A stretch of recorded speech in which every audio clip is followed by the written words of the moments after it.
Social মিডিয়ায় উকিঝুঁকি মারলেই এই ভিডিওগুলো আপনার সামনে পড়বে। লামিন ইয়ামালকে তো আপনার চেনাই, সঙ্গীকেও নিশ্চয়ই এরই মধ্যে চিনে ফেলার কথা। ইয়ামালেরই ছোট ভাই কেইন ইয়ামাল নির্দ্বিধায় ফুটবল বিশ্বের সবচেয়ে জনপ্রিয় শিশু।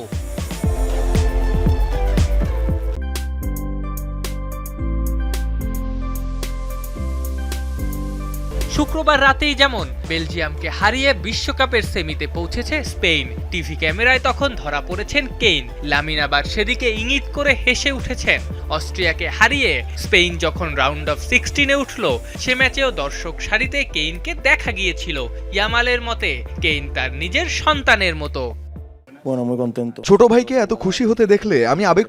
স্পেন 2024 সালে ইউরো জিতলে প্রথমবারের মতো আলোচনায় আসে কেইন।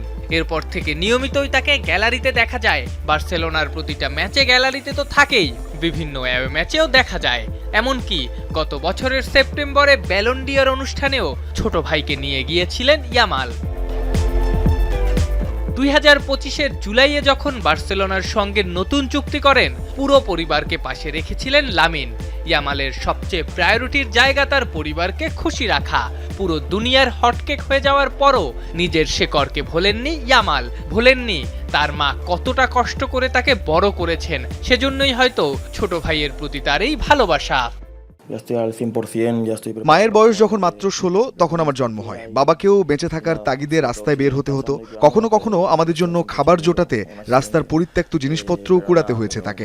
আজ 2022-এর সেপ্টেম্বরে জন্ম কেইনের। সে লামিনের মা শেইলা এবানার সন্তান। দুজনের বাবা আলাদা হলেও ইয়ামাল ও কেইনের সম্পর্ক তাই ভীষণ নিবিড়। যদিও দুজনের বাবা আলাদা, কিন্তু তাতে কি বা আসে যায়, ভাই তো ভাই। আফনান পিয়াল, যমুনা স্পোর্টস।